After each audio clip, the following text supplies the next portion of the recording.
What's happening everyone, my name is Alex and welcome back to a new unboxing video. For today we have a new device from Bluboo called the S8 Plus, and from what I've seen online this phone looks just like a Samsung Galaxy S8 Plus. For specs we have the MediaTek 6750T, which is an octa-core CPU. We also have 4GB of RAM, 64GB of internal storage, and the device is running Android 7.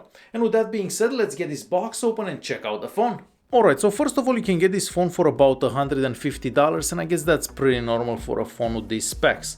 On the back here we can see some of the specifications, but that's exactly what I told you earlier. So we also have a 3600 mAh battery and of course a 6-inch screen with the 18:9 screen ratio. So let's go ahead and get this out. So we have a little... It is the one that you can't resist. Oh my. Okay, and we have the phone right here. So we're gonna leave the phone out for a quick second. And it feels a bit heavy. Let's see what else we have in the box here. Well, let's see how to get this stuff out.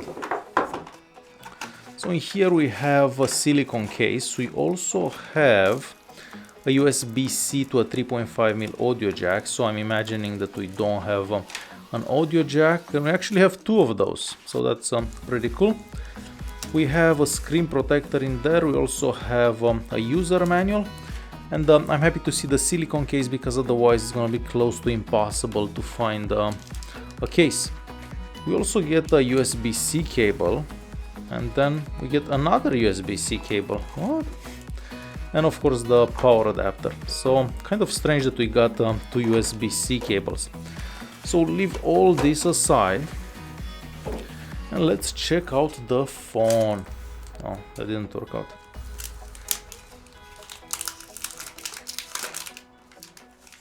Alright.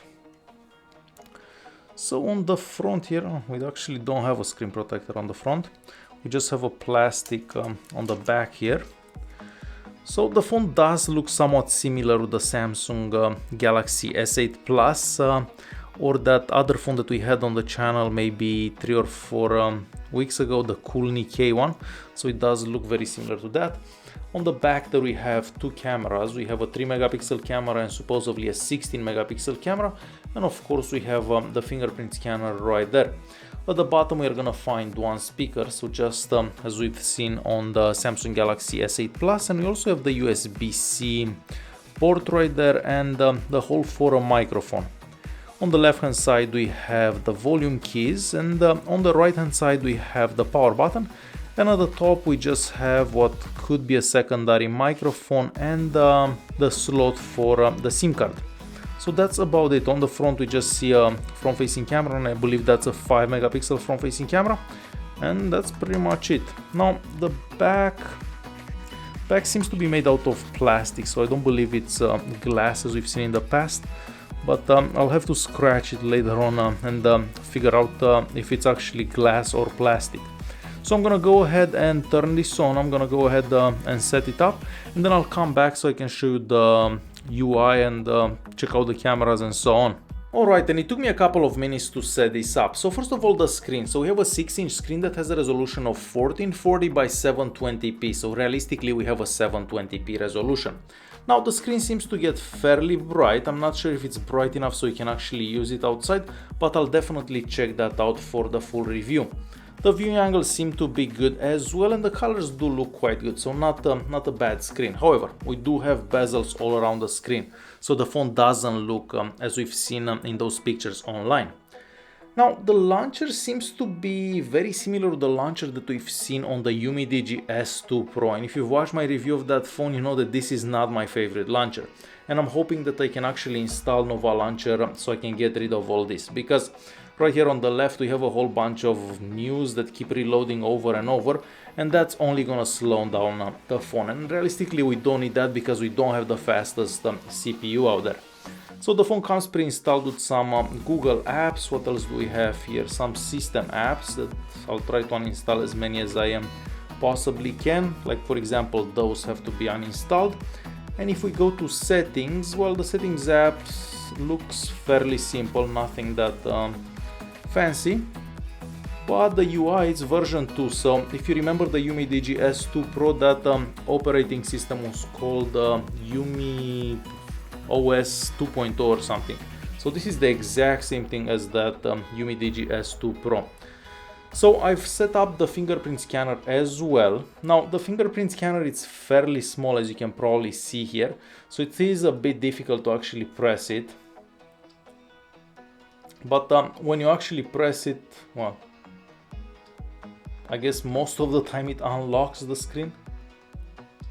So you have to touch it a couple of times to unlock the screen.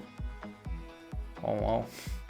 So yeah, the fingerprint scanner, it's too small, and I guess it's a bit difficult to actually touch.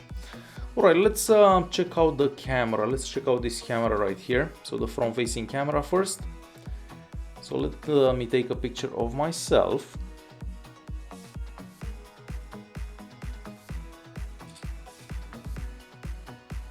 So let's see that picture quickly.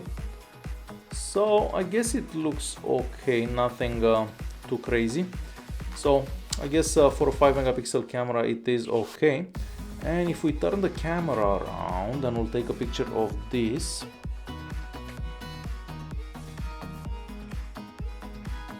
So we'll have to see how that picture turns out. So I'm not sure it's focusing because the picture is not that clear. So we'll definitely have to check this out outside, because here on the inside I can't exactly say. So next I'm gonna install the Antutu Benchmark and the Geekbench 4. I'm gonna run those, and I'll come back when I have the results. And I am back with the benchmark results. So on the Antutu Benchmark we get a score of about 43,000, so not a high score but normal for that CPU. And on the Geekbench 4 we get a multi-core score of about 2300. So again, not a high score but very normal for that particular CPU. Now I've also installed Nova Launcher, and unfortunately you cannot use Nova Launcher as the default launcher. So just as we've seen on the UmiDigi S2 Pro. So in my opinion this is a big mistake, because people aren't gonna like this UI and they're gonna wanna change it, and they might as well just buy another phone instead of this one that doesn't allow you to change the launcher. So in my opinion they shouldn't have done that. So there you have it. This is a first look at the Bluboo S8 Plus. So I'm gonna start using the phone probably tomorrow, and I'll have a review ready maybe next Tuesday or Wednesday. Alright guys, hopefully you enjoyed this video. If you did like it, press that like button. Don't forget to subscribe, and I'll see you in the next one. Thanks for watching.